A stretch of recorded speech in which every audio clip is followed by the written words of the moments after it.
Laughing at people is easy, but making people laugh is one of the most critical tasks in the world. Correspondingly, it is significant too. Some blessed people take this responsibility to spread the smiles on the faces of others. They use their words to bring happiness to their hearts. Well, life doesn't always get chill for anyone. It shows its darkest side to everyone. That is why all of us, even the best ones or the famous ones, had to touch the spiny side of this flower. I'm talking about Dave Chappelle, one of the most famous comedians in America.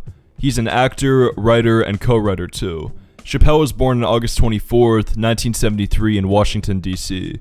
His father was a professor of vocal performance. He also served as dean of the students at Antioch College in Yellow Springs.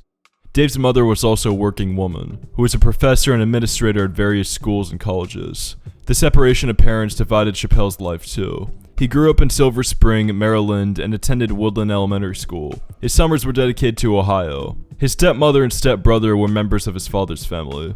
At the age of 14, he started performing stand-up comedy in the Washington area. He moved to New York City to pursue comedy full-time after graduating in theater arts from the eminent Duke Ellington School of Arts in Washington in 1991. Dave Chappelle's journey began with sourness. When Dave performed at Harlem's Apollo Theater, he faced misbehavior from the public. Recalling that time, Chappelle says that it was the moment he decided to stay in the industry. Dave continued to struggle by performing at open mic and in parks. The continued churning in clubs till late nights got him a chance to perform in Russell Simmons' Def Comedy Jam on HBO. This appearance in the show had raised his popularity. He got the attention of the industry. Dave became a requested guest in various late-night shows, and finally he played a major supporting debut role in Mel Brooks' Robin Hood, Men in Tights, 1993, at the age of 19.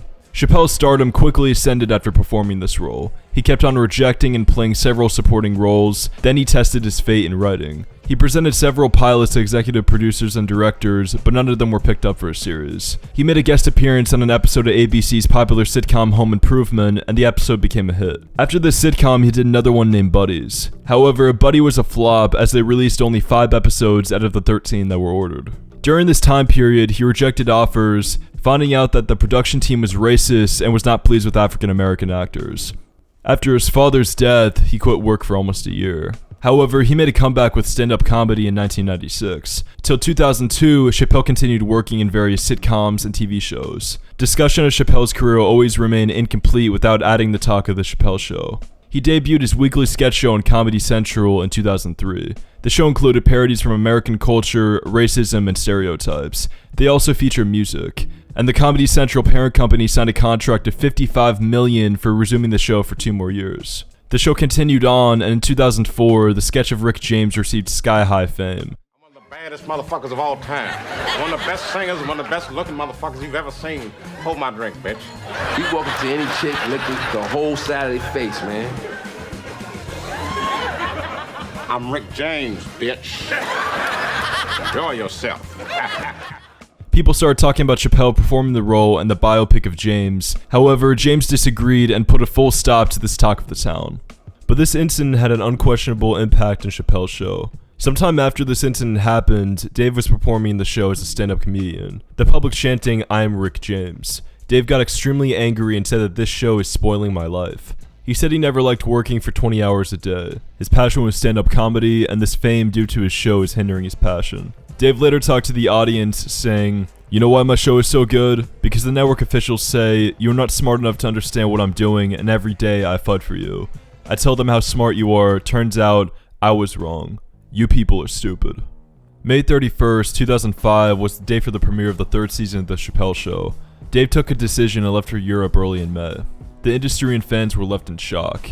Later in interviews, Chappelle says he has his own intentions and goals. Fame was never his desire because he always wanted a well-balanced and peaceful career. It is confusing whether the success of his show is a blessing or a problem for Chappelle. Perhaps there was a little bit of both. He was never satisfied with the working hours and the energy he had to put in the show. Anyhow, we cannot deny the fact that the show is the reason behind the widespread fame of Chappelle even now. Michael Gondry directed a documentary called Dave Chappelle's Block Party in 2004. Dave Chappelle was the star and producer of this documentary. It was a success, earning a total of $11.7 million, keeping the budget of $3 million in mind. From 2005 to 2013, his career was not stable. He was not mentally fit, so he spent most of his time in Africa. This doesn't mean he stopped working at all. He did different stand-up comedy shows in studios in New York and San Francisco. People accused him of being a drug addict and claimed that he was undergoing psychiatric treatment. Listening to all of these rumors, Dave Chappelle once said, "I would go to work in the show and I felt awful every day. That's not the way it was. I felt like some kind of prostitute or something. If I feel so bad, why keep showing up to this place? I'm going to Africa. The hardest thing to do is to be true to yourself, especially when everybody is watching." After spending these difficult times, Chappelle made a comeback in the industry with his performance as a headliner during Oddball Comedy and Curiosity Festival. He performed in various films and TV shows. Later on November 12th, 2016, he made his hosting debut.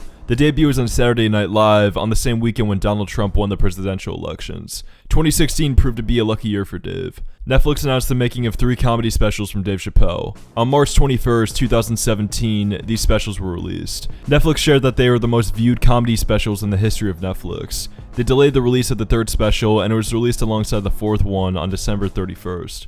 Chappelle received a Grammy Award for Best Comedy Album for his first 2 2017 specials, The Age of Spin and Deep in the Heart of Texas, in January 2018. In September 2018, Chappelle's Inquemity special received an Emmy Award for Outstanding Variety Special. His 5th Netflix special was Sticks and Stones. It received severe backlash for the jokes against the LGBTQ community and some singers. Still, it grabbed the attention of audiences and won the Grammy Award for Best Comedy Special in 2020. He persistently performed in various shows, but everything ended due to COVID-19. He hosted Saturday Night Live again after the 2020 presidential elections. Later in 2021, his 6th and final Netflix special got released. It was titled The Closer.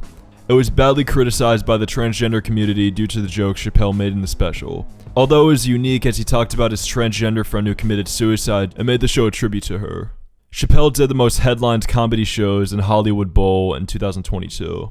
Chappelle has faced accusations of being transphobic and homophobic a lot of times. He kept on denying the allegations. He has received several awards and accolades during his career. In 2019, Dave won Mark Twain Prize for American Humor. Chappelle is still doing stand-up comedy occasionally in theaters. He has been into the politics of his area.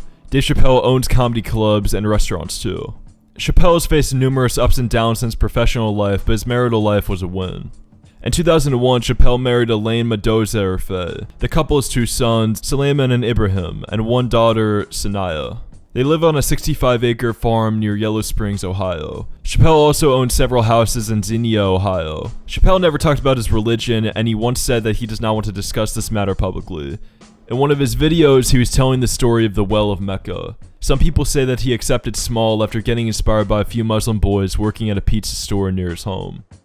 Dave Chappelle is truly a legend. He fought with all his problems and faced harsh criticism and allegations, but remained humble and consistent. We often keep our eyes closed and are miser enough not to praise those who deserve appreciation. I would like to conclude the documentary with some golden words of Chappelle he said when Joe Biden got the victory against Donald Trump. He went like this: "Everybody knows how that feels, but here's the difference between me and you. You guys hate each other for that, and I don't hate anybody. I just hate that feeling. That's what I fight through. That's what I suggest you fight through.